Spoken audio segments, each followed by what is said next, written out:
শ্রদ্ধেয় সভাপতি, উপস্থিত সম্মানিত সামিঈনে কেরাম, আমরা রব্বে কারীমের দরবারে শুকরিয়া আদায় করি যে রব্বুল আলামিন আমাদেরকে দুনিয়ার সমস্ত ঝামেলা থেকে ফারেক করে রহমতি বরকতি কুরআনি নুরানি মজলিসে আসার এবং বসার তৌফিক দান করেছেন। তাই আমরা শরীরের সমস্ত শক্তিকে গলার মাঝ বরাবর এনে সিংহ শার্দুলের মতো আওয়াজ দিয়ে বলি আলহামদুলিল্লাহ। আমরা যারা এখানের মধ্যে আসছি বসছি, আমাদের আশা এবং বসা শুধু আশা এবং বসা পর্যন্ত সীমাবদ্ধ নয়।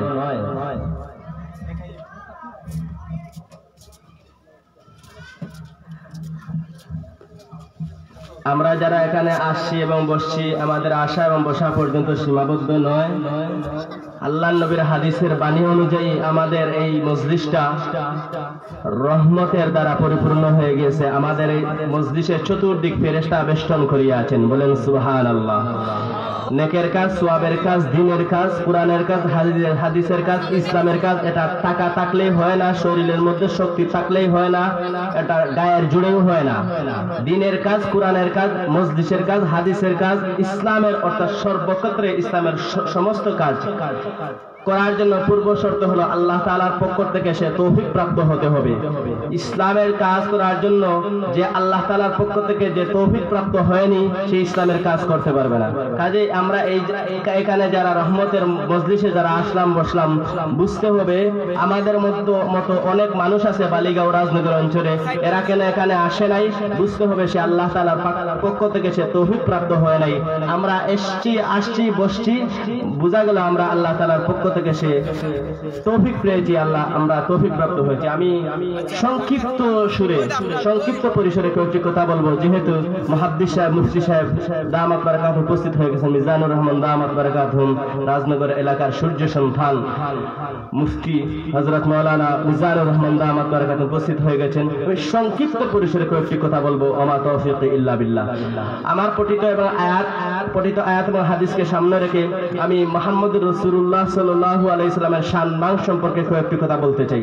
আমাদের নবী হচ্ছেন এমন একজন মহামানব, যেই মহামানবের তুলনা তিনি নিজেই, তার দ্বিতীয় তুলনা আর কেউ নেই। আমাদের নবী এমন একজন ব্যক্তি, যেই ব্যক্তির তুলনা তিনি নিজেই, তার দ্বিতীয় কায়াম মুকাম কোন নবী এবং মানুষ নেই। তিনি তার উদাহরণ শুধু তিনি। আম্মা জান আয়েশা রাদিয়াল্লাহু তাআলা আনহার বর্ণনা দ্বারা প্রমাণ মিলে, আম্মা জান আয়েশা বলেন রাসূল সাল্লাল্লাহু আলাইহি ওয়াসাল্লাম বাথরুমের মধ্যে প্রবেশ করেছেন। আম্মা জান আয়েশা বলেন রাসূল বাথরুম থেকে বের হয়ে আসলেন। এরপরে আমি নিজে বাথরুমের মধ্যে প্রবেশ করলাম, গিয়ে দেখলাম রাসূল যে বাথরুম করেছেন এর কোনো নিশানা বা চিহ্ন নাই। আমি বাথরুম থেকে বের হয়ে আসলাম কাজা হাজত সেরে।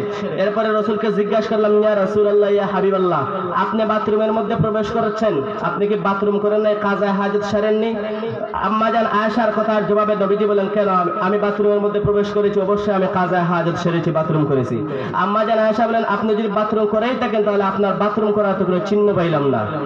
আম্মা জান আয়েশার কথার জবাবে রাসূল বলেন, হে আয়েশা, আমি বাথরুম করেছি, আপনি না করেন করো। আম্মা জান আয়েশা বলেন, আপনি বাথরুম করেন নাই, আপনি করেছেন বলেন কেন? দেখেন পেশটা কোথায় লিখেছে। মুহাদ্দিসিনে কেরাম এখানের মধ্যে থেকে একটি কথা বের করে সমাধান এভাবে দিয়েছেন। এরপরে আল্লাহর নবী বলেছেন, ও আয়েশা, আমি নবীজি সাল্লাল্লাহু আলাইহি ওয়াসাল্লামের বাথরুম করা দুনিয়ার সমস্ত মানুষের বাথরুম করার মতো নয়। আমি নবীজি যখন বাথরুম করতে যাই, তখন গোটা জমিনটা আমার বাথরুমটাকে বক্ষণ করার জন্য এই জমিনটা প্রস্তুত হয়ে থাকে, বলেন সুবহানাল্লাহ। এখন দেখেন আমাদের যেই নবী, ওই নবীর বাথরুম করার জন্য, পেশাব পায়খানা মলমূত্র বক্ষণ করার জন্য যেই জমিন প্রস্তুত হয়ে থাকতো, সেই নবীর উম্মত আল্লাহ রাব্বুল আলামিন আমাদেরকে বিনা দরখাস্তে মায়া করিয়া সেই নবীর উম্মত হিসেবে আমাদেরকে নির্বাচন করেছেন। তাই বলি আলহামদুলিল্লাহ। আমরা শুধুমাত্র ওয়াজ মাহফিল আর শুধুমাত্র খানকা আর মসজিদ মাদ্রাসা পর্যন্ত ইসলামকে সীমাবদ্ধ রাখলে হবে না। নবীজির প্রত্যেকটি সুন্নতকে আমাদের আপাদমস্ত বডির মধ্যে ফিট করতে হবে। রসুলের প্রত্যেকটি আদর্শকে আমরা আটকে ধরতে হবে। রসুলের আদর্শে আদর্শবান ছিলেন নাম্বার 1 এর সাহাবায়ে কেরাম, বলেন কারা? সাহাবায়ে কেরামরা নিজের জান মাল দিয়ে সবসময় তারা তৈরি হয়ে থাকতেন রসুলের একটি আদর্শকে জিন্দা করার জন্য। আল্লাহর নবী যখন আদেশ প্রাপ্ত হয়ে গেলেন, হিজরতের আদেশ প্রাপ্ত হয়ে গেলেন, আল্লাহর নবী সমস্ত সাহাবায়ে কেরামদেরকে অর্ডার করলেন, ও আমার সাহাবায়ে কেরাম, তোমরা হিজরত করে মদিনায় যাও। আবু বকর বলে, ও পয়গম্বর, আপনি যদি আমাকে অর্ডার করেন আমিও হিজরত করে মদিনায় যাব। আল্লাহর নবী বলেন, আবু বকর, কি বলছো, তোমাকে আবার হিজরতের অনুমতি দেওয়া যাবে না। হিজরতের রাত্রে সাথী বানাইয়া তোমাকে মদিনায় নিয়ে যাব। আল্লাহর নবী হিজরতের রাত্রে আবু বকরের বাড়ির ভিতরে যাইয়া ক্ষুদ্র সুরে একটি ডাক দিলেন, আবু বকর, লাব্বাইক ইয়া রাসূলুল্লাহ। আল্লাহর নবী বলেন, আবু বকর, তোমাকে গভীর রাত্রে এসে ক্ষুদ্র সুরে একটি ডাক দিলাম, তুমি কিভাবে আবার প্রথম ডাকে সাড়া দিয়া বের হলা? আবু বকর বলে, ও পয়গম্বর, বহু আগে আপনি আমার কানের গুড়ায় আওয়াজ দিয়েছিলেন হিজরতের রাত্রে সাথী হব। ওই রাত থেকে আমি আজ পর্যন্ত আবু বকর বিছানার সাথে পিঠটা লাগায় ঘুমাই নাই। সিরাত ইবনে হিশাম উল্লেখ করে আবু বকর 9.5 মাস পর্যন্ত বিছানার সাথে পিঠটা লাগায় ঘুমায় নাই। আবু বকর ডাক দিয়ে বলে, পয়গম্বর, শুধু যে আমি ঘুমায় না বিষয়টা এমন নয়, আমার মেয়ে আসমাটাও পর্যন্ত ঘুমায় নাই, নাস্তা বানায় রেডি থাকতো, কখন আসবে আপনি আসবেন আর আপনার হাতের নাস্তার বাটি তুলে দিবে। ও পয়গম্বর, কিয়ামতের ময়দানে আল্লাহ রাব্বুল আলামিন আমাদেরকে জিজ্ঞাসা করবেন, নবীজির আদর্শ কোরআন সুন্নাহ কেমন তোমরা ফলো করেছো? ও মুসলমান ইমানদার, আল্লাহর নবীর জন্য জান দে মহিলার দল। আল্লাহর নবী জিহাদের ময়দানে রওনা হয়ে গেছেন। এমন সময় মহিলা তার দুধের বাচ্চা নিয়ে আল্লাহর নবীর সামনে ডাক দিয়ে বলে, পয়গম্বর, আপনি আমার দুধের বাচ্চা নিয়ে যান, জিহাদের ময়দানে ব্যবহার করবেন। আল্লাহর নবী ডাক দিল, মা, তোমার দুধের বাচ্চা দিছো জিহাদের ময়দানে, কি সে কি কোন কাজে আসবে? সে কি জিহাদ করতে পারবে? মহিলা ডাক দিয়ে বলে, পয়গম্বর, জিহাদের ময়দানে যখন কাফের কুফারেরা যখন আপনার প্রতি তীর নিক্ষেপ করতে চাইবে, তখন আপনি আমার সন্তানকে ওই তীরের সামনে ডাল হিসাবে ব্যবহার করবেন। আমার সন্তানের শরীরে তীর বিদ্ধ হবে, আপনার শরীরে কোনো তীর বিদ্ধ হবে না। ও মুসলমান ইমানদার, ওই মহিলা ডাক দিয়ে বলে, পয়গম্বর, কিয়ামতের ময়দানে আল্লাহ যদি জিজ্ঞাসা করে, মহিলার দল, আমার দরবারে নাজাতের কি আমল নিয়ে আসছো? কোন আমল দেখাও। তখন এমন কোন আমল নাই যে আমল দেখাইয়া নাজাত পাবো। তবে দুনিয়াতে এই কাজ করার জন্য আল্লাহর দরবারে বলতে পারবো যে, আল্লাহ, দুনিয়াতে তোমার নবীর আদর্শের বাস্তবায়ন করার জন্য আমার সন্তান আমি জিহাদের ময়দানে দান করেছিলাম। সুবহানাল্লাহ। আল্লাহর নবীর সুন্নাত ছাড়া কিয়ামতের ময়দানে কেউ কোনো আমলের দ্বারা সে পার পাইবে না। মুসলমান ইমানদার, তুমি যত কাজ করো তোমার কাজের মধ্যে নবীজির সুন্নতের মেডিসিন থাকতে হবে। হাজী সাহেব হজ করো, তোমার হজের মধ্যে যদি নবীজির সুন্নতের মেডিসিন না থাকে তাহলে তোমার হজ কবুল হবে না। এজন্য শেখ সাদি রহমতুল্লাহ আলাইহি বলেন, মোহাম্মদ আরবি হায়ওয়া নবী রাস্তে পেশোয়া, মোহাম্মদ আরবি হায়ওয়া নবী রাস্তে পেশোয়া, आलम हवा उसकी पैदाइश उजाला, आलम हवा उसकी पैदाइश उजाला, शफीउल उम्म हमारा नबी रोज क़ियामत शफाअत करेगा अल्लाह के पास गुनाहगार उम्मत, शफाअत करेगा अल्लाह के पास गुनाहगार उम्मत, शफीए मुशाफा नामे मुहम्मद अहमद, इताअत रसूल ना हो तो जिंदगी बर्बाद। ओ मुसलमान ইমানদার, আল্লাহর নবী জিহাদের ময়দানে রওনা হয়ে গেছেন। আল্লাহর নবীর একজন জলিল মুকদ্দর সাহাবী হযরত হানজালা রাদিয়াল্লাহু তাআলা আনহু নতুন বিবাহ করছে। নতুন বিবাহর রাত্রে ফরজ গোসল হয়ে গেছে, ফুল সজ্জার রাত্রে হানজালা গভীর রাত পানির ধারে গিয়েছে গোসল করার জন্য।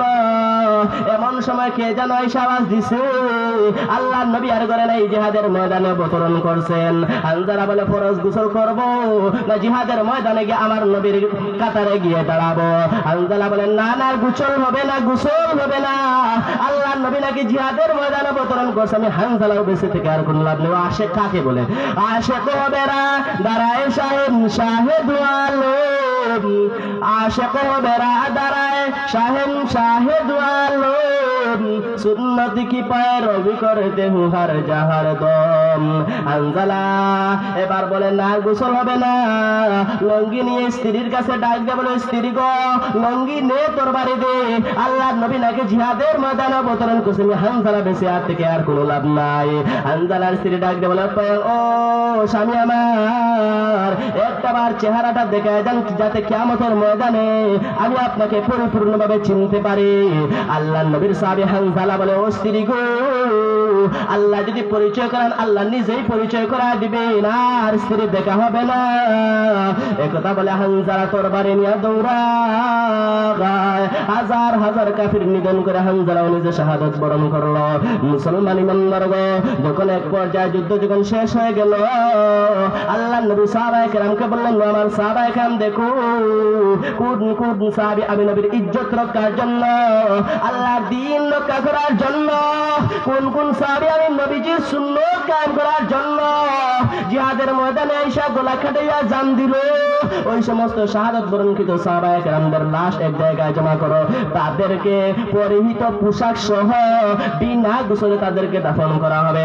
এমন সময় জিহাদের ময়দানে একজন মহিলা উপস্থিত হয়ে বলে, ইয়া রাসূলুল্লাহ, ইয়া হাবিবাল্লাহ, ওগো নবীজি, সমস্ত সাহাবায়ে কেরামদের লাশ আপনি গোসল ছাড়া দাফন করবেন বটে, আপনি হানজালার লাশটাকে গোসল দিবেন না করে।